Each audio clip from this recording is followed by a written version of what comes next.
बिस्मिल्लाहिर्रहमानिर्रहीम। अस्सलाम वालेकुम students and welcome back to my YouTube channel. You are watching conceptual study with Sadia Tayyab. Okay student, आज का जो हमारा टॉपिक है वो है स्ट्रक्चर ऑफ नेफ्रॉन। ठीक है, इससे पहले हमने किडनी का स्ट्रक्चर देखा था और बिल्कुल उसी के नीचे जो है स्ट्रक्चर ऑफ नेफ्रॉन का टॉपिक स्टार्ट होता है। बेसिकली जो किडनी है एक ऑर्गन है, ठीक है, और ऑर्गन जो है वो डिफरेंट स्मॉलर स्ट्रक्चर से मिलकर बनता है। तो किडनी जिस स्ट्रक्चर से मिलकर बनती है उसका नाम है नेफ्रॉन। तो नेफ्रॉन की हम डेफिनेशन क्या लिखेंगे?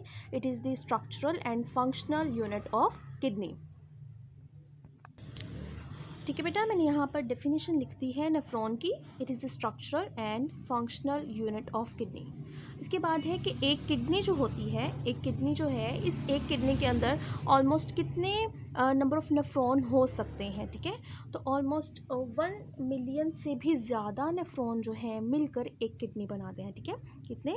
1 मिलियन नेफ्रॉन मिलते हैं ऑलमोस्ट, या इससे ज़्यादा भी। ठीक है, और ये मिलते हैं और मिलके क्या बना देते हैं? एक किडनी बनाते हैं। अभी हमने 1 किडनी की बात करें। ओके, तो ये हो गया किडनी की डेफिनेशन। और किडनी जो है फिर कितने नंबर ऑफ नेफ्रॉन से मिलकर बनती है, वो ये दोनों जो है नेफ्रॉन की जो डेफिनेशन है ये MCQ या शॉर्ट के हवाले से आ सकती है, और 1 मिलियन नेफ्रॉन जो है इम्पॉर्टेंट MCQ है। ठीक है, ओके बेटा, इसके बाद हम देखते हैं कि जो नेफ्रॉन है, आपको यहाँ पे स्ट्रक्चर नज़र आ रहा है नेफ्रॉन का। नेफ्रॉन के स्ट्रक्चर के मेजर कितने पार्ट्स हैं? तो नेफ्रॉन का जो स्ट्रक्चर है, इसके जो मेन पार्ट्स हैं वो 2 हैं।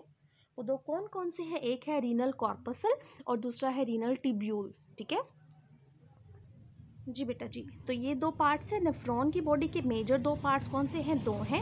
नंबर 1 है रीनल कॉर्पसल और नंबर 2 है रीनल ट्यूब्यूल। अभी जो ट्यूब्यूल है, यहाँ से आपको नाम से पता चल रहा है कि बेसिकली ये वाला जो हिस्सा है ये सारा ट्यूब्यूल्स पर कंसिस्ट करता है। यहाँ पे अभी हम देखते हैं स्ट्रक्चर को, ये देखेंगे आपको ट्यूब्यूलर स्ट्रक्चर नज़र आ रहा है ना सारा।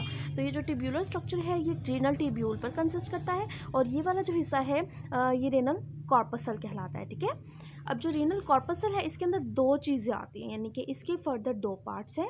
वो फर्दर 2 पार्ट्स कौन कौन से हैं? एक है ग्लोमेरुलस, जो पहला है वो क्या है? ग्लोमेरुलस।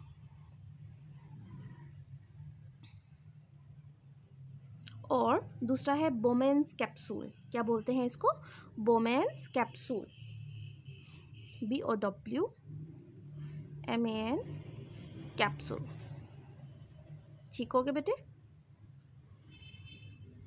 ओके, तो नेक्स्ट जो है हम रीनल ट्यूब्यूल की बात करते हैं। तो रीनल ट्यूब्यूल जैसे कि आपको नज़र आ रहा है, मैंने यहाँ पे 3 जो है हेडिंग पॉइंट्स के लिए यहाँ पे लाइन की है। तो आप देखें कि रीनल ट्यूब्यूल जो है वो फर्दर 3 पार्ट्स पर कंसिस्ट करता है। वो कौन कौन से हैं? सबसे पहले आता है सबसे पहले आएगा, हाँ जी, प्रॉक्सिमल कन्वोल्यूटेड ट्यूब्यूल्स, और फिर आएगा डिस्टल कन्वोल्यूटेड ट्यूब्यूल्स, और जो सेंटर में यहाँ पर है वो आता है लूप ऑफ हैंडले। यहाँ पे अब हम नेम लिख लेते हैं। पहला कौन सा कहा मैंने आपसे? यहाँ पे आएगा proximal convoluted tubule, and second one is the loop of handle, जो कि यू शेप होता है। Third one is distal tubule, distal convoluted tubules.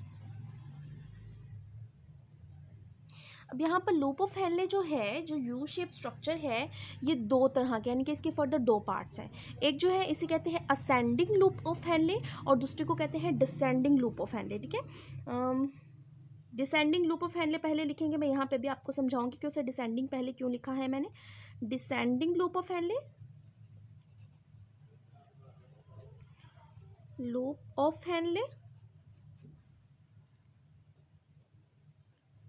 and second one is the ascending loop of handle.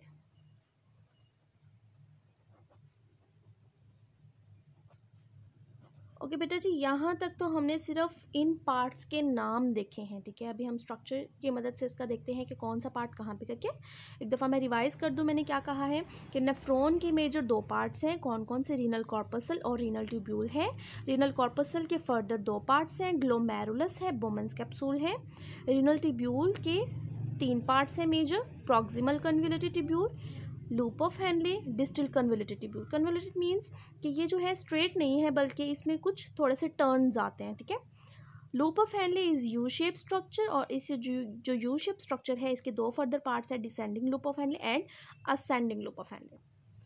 अब बेटा जी हम चलते हैं डायग्राम की तरफ। आपको नज़र आ रहा है कि मैंने यहाँ पे डायग्राम बनाई है, ठीक है। तो किडनी है, किडनी के अंदर हमने कहा कि over 1 million nephrons are present. तो किडनी के थोड़ा सा सेक्शन अगर हम देखें उसे जूम करके तो हमें इस तरह से डिफरेंट नेफ्रॉन्स नज़र आएंगे, ठीक है। उन नेफ्रॉन्स में से एक नेफ्रॉन को जो है यहाँ पर जूम करके आपको दिखाया गया है उसके स्ट्रक्चर को। तो जैसे हमने बात की थी कि नेफ्रॉन के 2 पार्ट्स हैं, एक जो है वो क्या है, रीनल कॉर्पसल कहलाता है, दूसरा ट्यूब्यूल। जितना भी ये जितना भी ट्यूबुलर स्ट्रक्चर आपको नज़र आ रहा है, ये सारे का सारा जो है वो क्या है, रीनल ट्यूब्यूल में आएगा, और सिर्फ इतना सा जो हिस्सा है ये वाला, ये आएगा रीनल कॉर्पसल में। तो हम इसे देखते जाते हैं कि कौन कौन सा पार्ट कहाँ कहाँ पर प्रेजेंट होता है। सबसे पहले देखिए, आपको ये जो रेड नज़र आ रहा है, अब देखिए यहाँ पे बेसिकली क्या है कि जो ब्लड है ना, ब्लड वो आर्टरी के ज़रिए से एंटर होगा किसके अंदर, किडनी के अंदर। तो यहाँ पर देखें कि ये जो ब्लड वेसल है रेड कलर की, वो यहाँ एंटर होगी किडनी के अंदर।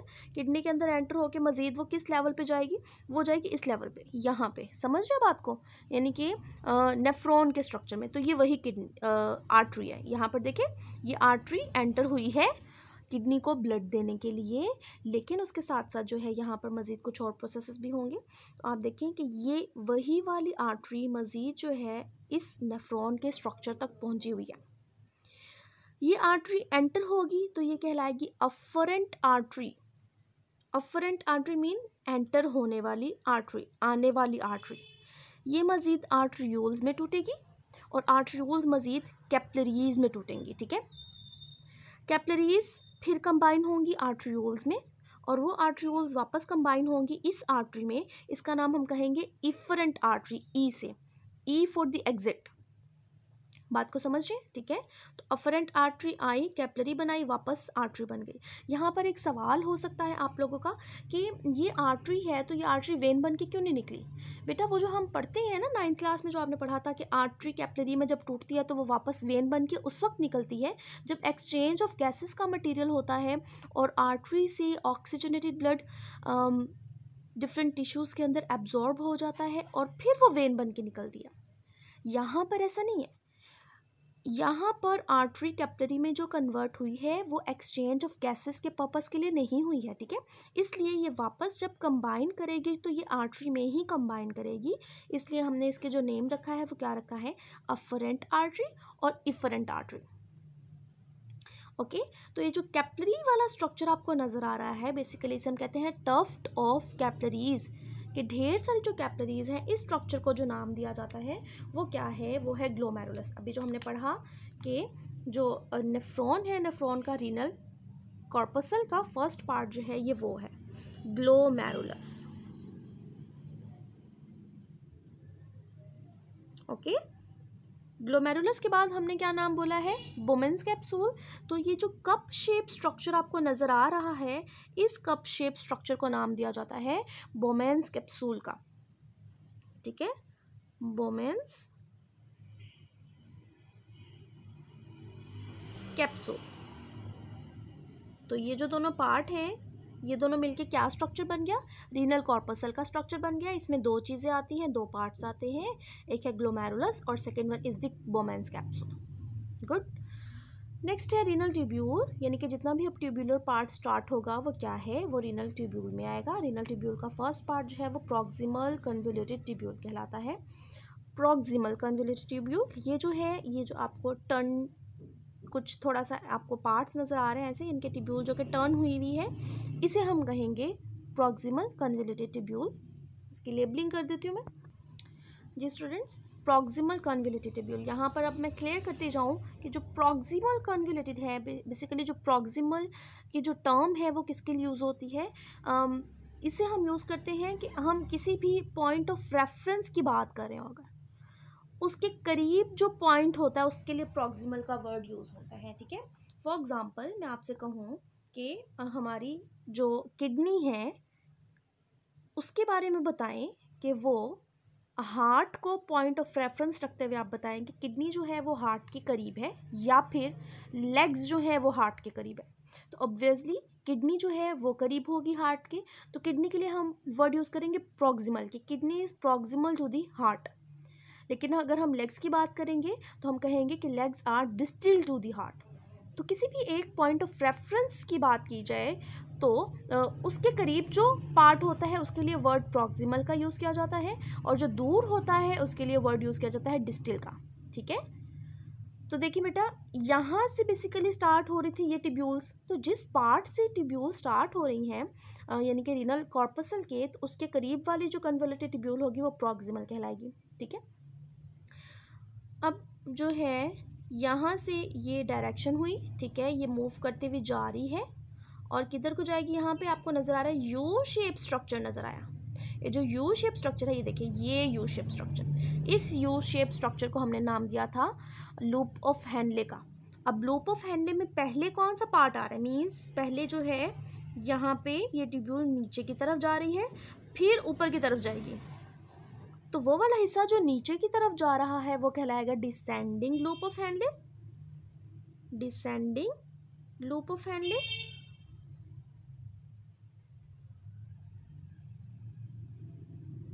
आपने ये फुल लेबलिंग ही करनी है। ठीक है, उसके बाद ये जब वापस ऊपर को जाना शुरू होगा तो ये कहलाएगा असेंडिंग लूप ऑफ हेनले। ठीक हो गया, असेंडिंग लूप ऑफ हेनले, और इन दोनों को कंबाइनली हम क्या कहेंगे, लूप ऑफ हेनले। अब ये लूप ऑफ हेनले मूव करेगा अपवर्ड, और ये क्या है, फिर से कन्वोल्यूटेड पार्ट आ जाएगा, और इस कन्वोल्यूटेड पार्ट को हम क्या कहेंगे, डिस्टिल कन्वोल्यूटेड पार्ट। प्रॉक्सिमल क्या है, जो कि रीनल कॉर्पसल के करीब है, क्योंकि यहाँ से ही ये ट्यूब निकलनी स्टार्ट हुई थी, और ये वाला पार्ट क्योंकि इसके दूर है इस वजह से इसे डिस्टिल कन्वोल्यूटेड ट्यूब्यूल कहेंगे। ठीक है जी, मैंने यहाँ पे लिख दिया है डिस्टिल कन्वोल्यूटेड ट्यूब्यूल। इसके बाद जो लास्ट पार्ट है वो क्या है, बेसिकली ये सब नेफ्रॉन का कंबाइन पार्ट भी होता है। देखिए आप, ये जो डिस्टिल कन्वोल्यूटेड ट्यूब्यूल है ये एंटर होती है एक फर्दर ट्यूब में जिसका नाम है कलेक्टिंग डक्ट। ठीक है, इसकी लेबलिंग मैं कर देती हूँ जी, ये वाला पार्ट है कलेक्टिंग डक्ट। इसका नाम कलेक्टिंग डक्ट क्यों है, क्योंकि ये कलेक्ट करती है नेफ्रॉन से आने वाली जो भी फ्लूइड है, मैं आपको बताती हूँ अभी। कलेक्टिंग डक्ट, हमें पता है बेटा कि नेफ्रॉन का या किडनी का फंक्शन क्या है, फॉर्मेशन ऑफ यूरिन।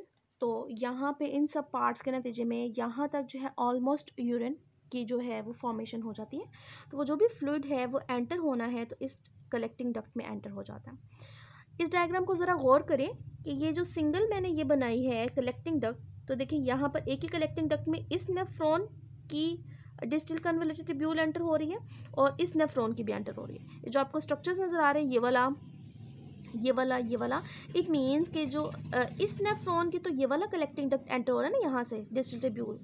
ठीक है, तो किसी और नेफ्रॉन की जो डिस्टिल ट्यूब्यूल है वो यहाँ से एंटर होगी, किसी और की जो है कलेक्टिंग डिस्टिल ट्यूब्यूल यहाँ एंटर होगी, फिर किसी और नेफ्रॉन की जो डिस्टिल कन्वोल्यूटेड ट्यूब्यूल है वो यहाँ से एंटर हो जाएगी कलेक्टिंग डक्ट में। तो कलेक्टिंग डक्ट जो है काफ़ी ज़्यादा नेफ्रॉन के लिए सेम होती है।